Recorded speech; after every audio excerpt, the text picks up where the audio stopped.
Black female sex worker, prostitute has been escorting for 10 years and has absolutely nothing to show for it.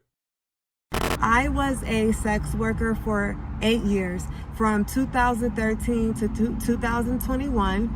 And for 4 years out of that 8 years, I was solely doing sex work, which meant I wasn't working any 9 to 5. I was strictly a sex worker. For a lot of that 4 years, I genuinely did like what I was doing for work because I felt that I had freedom. I liked that I could make money on my own terms, and I liked that I was pretty much living my life on my own terms. So that was like surface level stuff. And I entered the industry, my very first day in the industry, I was a sophomore in college, and I just needed money. And it wasn't even money for school, because my schooling was pretty much paid for by She admits she did not engage in sex work due to school, but simply because she needed money. 2015, I actually got arrested in a sting operation. I and my best friend, we got arrested. She got arrested simply because she was with me. Wasn't even anything of her own doing. Like, she's not in the industry, she never was, but she was with me. And I went to see an undercover cop, and yeah, I got arrested for that. So that is actually still it's on my record, and that can be another video for another day. That whole situation, or even I think for someone wanting to make something of their life and having that on their record, especially depending on the industry you want to go into, definitely has created for me a lot of blocks, right? I won't say blocks, but just a lot of humps that I've had to get over. So just by being filthy, and just by associating with her, she ruined her friend's life by getting her arrested, even though this friend wasn't a prostitute. So yeah, very toxic situations and relationships where if sex wasn't involved, it wouldn't have ever gotten that deep. You know, I know that I have very powerful and very great sexual energy, and when it gets into the hands of the wrong person, it's a fire. It's a forest fire. And when I am someone who doesn't fully love myself or fully know what I bring to the table or fully know who I am, I'm giving that energy and my power away. And I've done it time and time and time again. I've spent pretty much all of my 20s in and out of just horrible, toxic situationships. And I can honestly say, if I knew or felt the way that I feel now about sex, I would have saved myself tons and tons of heartache. Ma'am, you were a prostitute. You did not have any situationships, only cheap transactions which you wanted to turn into an actual relationship. And I take full accountability for all those situations that I was ever in, because at the end of the day, I allowed these people to have access to me. But that's one of the things I plan on talking about on this channel. I had told an acquaintance that was also a sex worker, when I was like, yeah, you know, I want to retire at such and such date. And her feedback to me was, oh, do you have this kind of account? Do you have this amount of money saved? What do you want? I didn't. And another person also told me, like, you know, well, don't make a public announcement just in case you come back, because everyone always comes back. And I say that to say, like, only you and God. So I left the industry for a plethora of reasons, but mainly I know that eventually I want to have kids.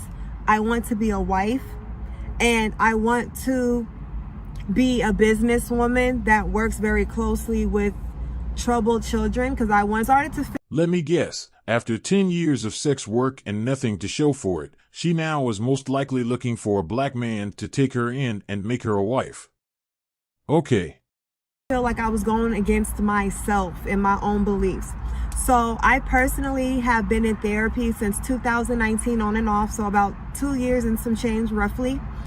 And I remember getting the first thought of no longer being in love with being an escort. It was fall 2019. It was kind of like a quick thought, But when I felt that thought, I'm like, well, maybe I just need to rebrand. Maybe I just need a new photo shoot. Maybe I just need to increase my rates. So whenever I would feel that feeling, I would just think that maybe I just need to change in how I market. And that's why I'm no longer in love with the industry. But it was because it just wasn't in alignment with me anymore. And I kept trying to force myself to be there.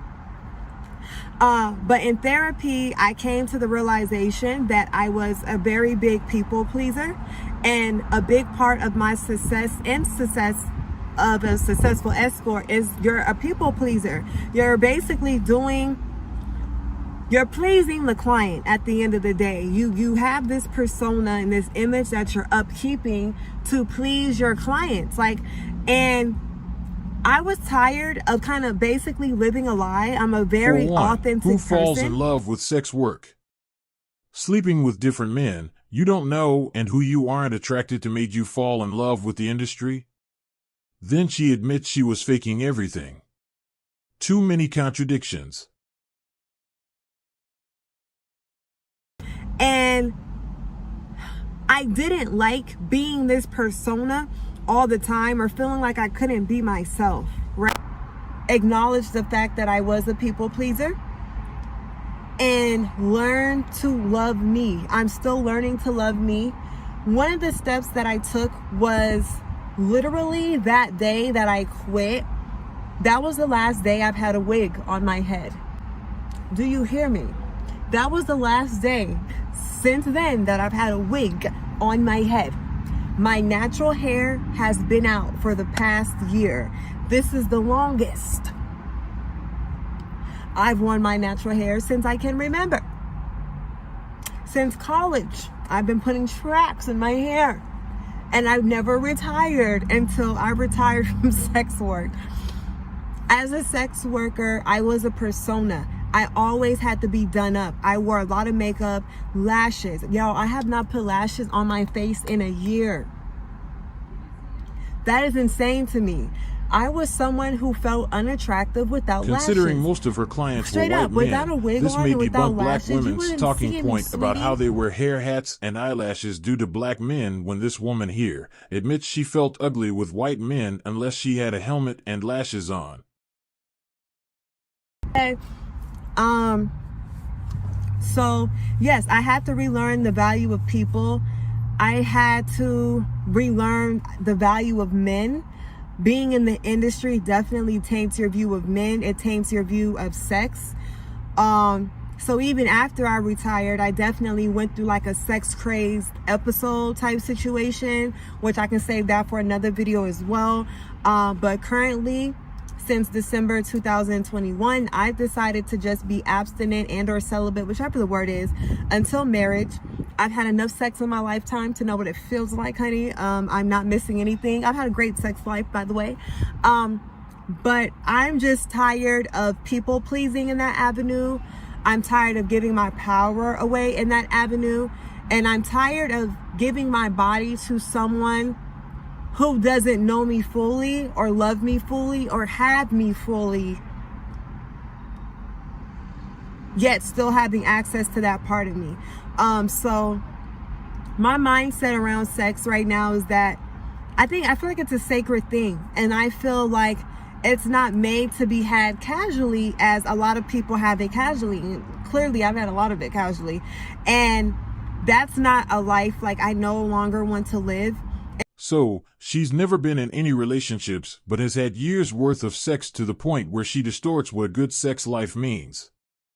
People pleasers do not have good sex. I repeat, people pleasers do not have good sex. Now that she's quote-unquote retired, which black male is ready to wife her? This is what Dr. Umar Johnson never talks about.